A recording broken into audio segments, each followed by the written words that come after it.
Mike Ferguson in the morning.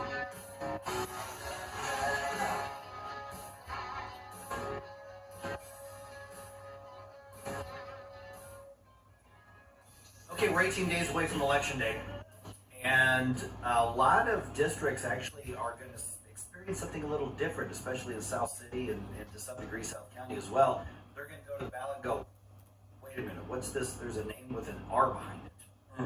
That's happening. And in the 81st district, that is going to be Jake Kohler. And who's with us right now. Jake, appreciate you actually stopping in the studio. We don't hardly ever have anybody come in at 6:35. Oh, yeah. Yeah, I appreciate that. Running for state rep, Republican nominee in that area. I want to get to some of the big general questions that we're having, but at the same time, you've got one particular law that you want to address and at least bring a lot of attention to that affects St. Louis in particular. Tell me what that is.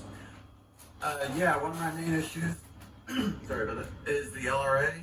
It's a state law that affects only the city of St. Louis, and I think it's actually decimating our entire city.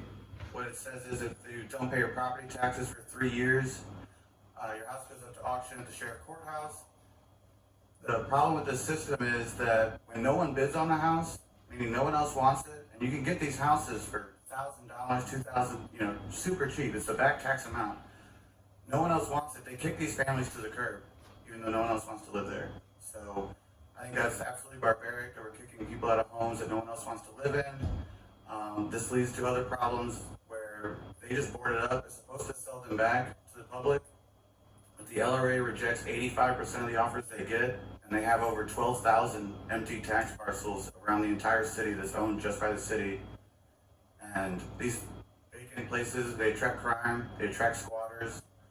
That's tax parcel money. It's not going to the public schools anymore.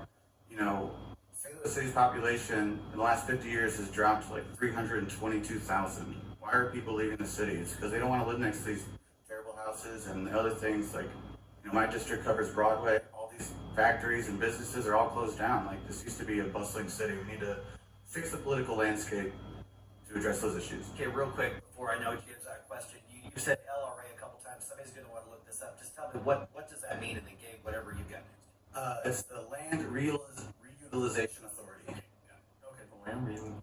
That's interesting. Now I have too many questions. But what got you excited enough about this issue to jump into this race?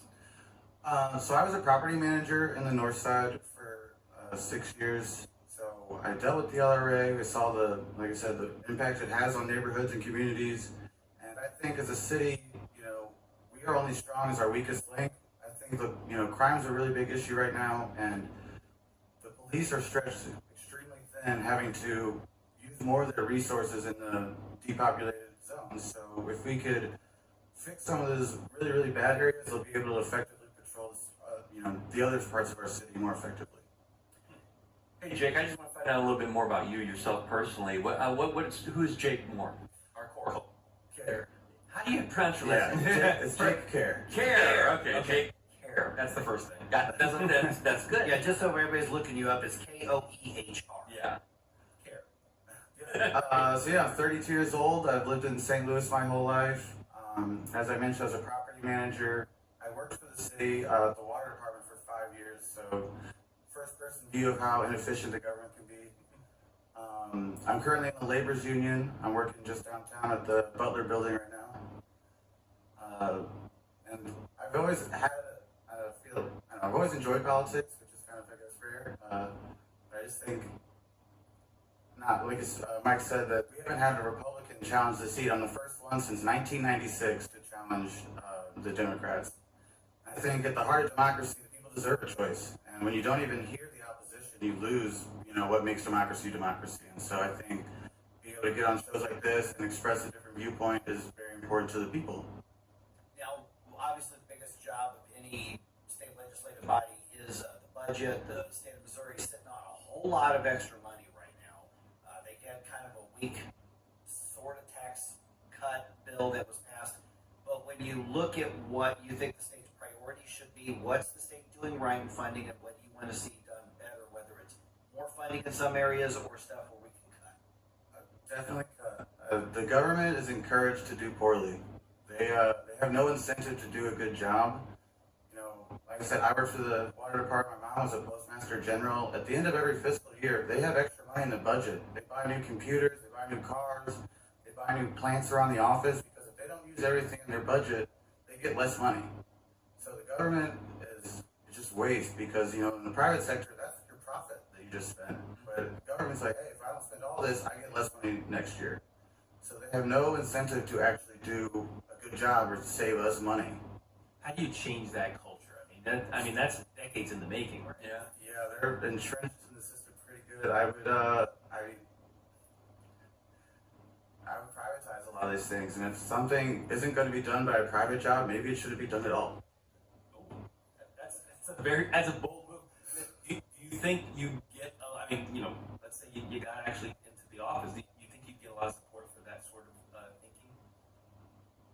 From the other representatives, probably not, but I think using my platform for the people is the thing. Is, you know, trying to educate you know, the public on what's going on and how we should be changing this is, I think, an issue. You know, my opponent, Steve Butts, if you look at his website, it's like 10 years old. It's got like, he's talking about raising the minimum wage to $7.85. Like, I would be, that's one of the things you were talking about, Twitter and technology and like social media. Like, this is important. These need to be up to date.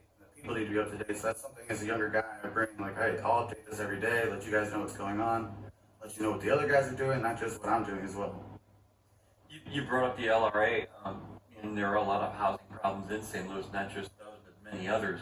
Isn't there a way to take the LRA issues and then combine them and say with homeless people and bring these things together somehow? Is there a way to do that? I'm sure there's some way. You know, they had that one, like, sell the house for $1 program for a little while. I'm not sure if that's still working.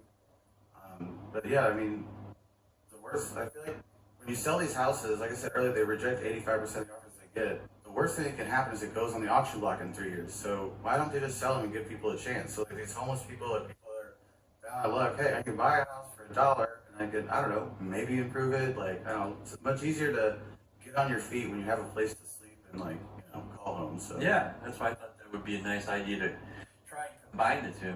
Yeah, but you were saying that some of these homes that people are being evicted, there are actually people in them now, but they haven't paid their property taxes for however long that it is, and that's why they're being evicted, if I heard you right. right, so 3 years. If they don't pay their taxes for 3 years, it goes to the auction block. Okay, so these are, yeah, I mean, and somebody in City Hall, because you mentioned this is only being used in Kansas City right now? No, it's only in St. Louis. Or, I'm sorry, in St. Louis, yeah, it's only being used in St. Louis right now. It doesn't apply to Kansas City at all. It's a state law that's directed at St. Louis. I think it's one of those things where if Kansas City wanted to enact it, they could. Okay.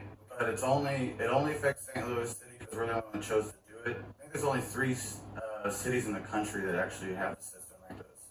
Okay, so somebody in City Hall is going to say, but if we don't have an enforcement mechanism, people aren't going to pay property taxes. Now, first of all, I've said I think property taxes are maybe the most immoral way for a government to tax people. But they're going to argue, we got to have that funds, we got to do schools, and we got to do all these other things. And if they're not paying, then we need to be able to enforce it. We're running out of time. But what's the counter to that argument that says, well, you have to have something to make people pay the property taxes? So in the county, they also have tax auctions, and it's the same system basically. But if no one bids on it, then they get to stay in their home for another year. So again, if somebody bids on it, hey, I'm sorry, you had your chance. You'll lose your house then. But my issue was, why are we kicking people out of homes that no one else wanted? So the county still does auctions. You can still lose your house, but also keeping people in those homes is better than letting them be boarded up, because that's what attracts the crime squatters. Those houses get ripped up and destroyed, and then people don't want to live next to that. They leave. You know, it's a domino effect. So keeping people in homes is better than. So whether it be the new tenant or the old one, but that's there's still incentive to pay taxes when you're going to auction. And more homeless too. Right.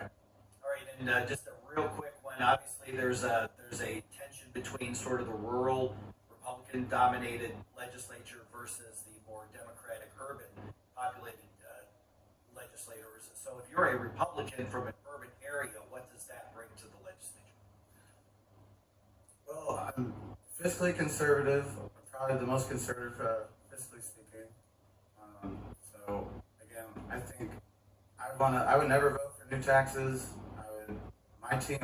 I'll post it on my website that I want to go through the entire like Missouri state laws and repeal any old, outdated tax grading stuff. I feel like there's a lot of waste currently in the system that's not like being overlooked because people are so worried about the next thing that's being added. So it's like, okay, well, let's see what we got first before we even add stuff. So I want to do that. That's Okay. All right. And what's the website?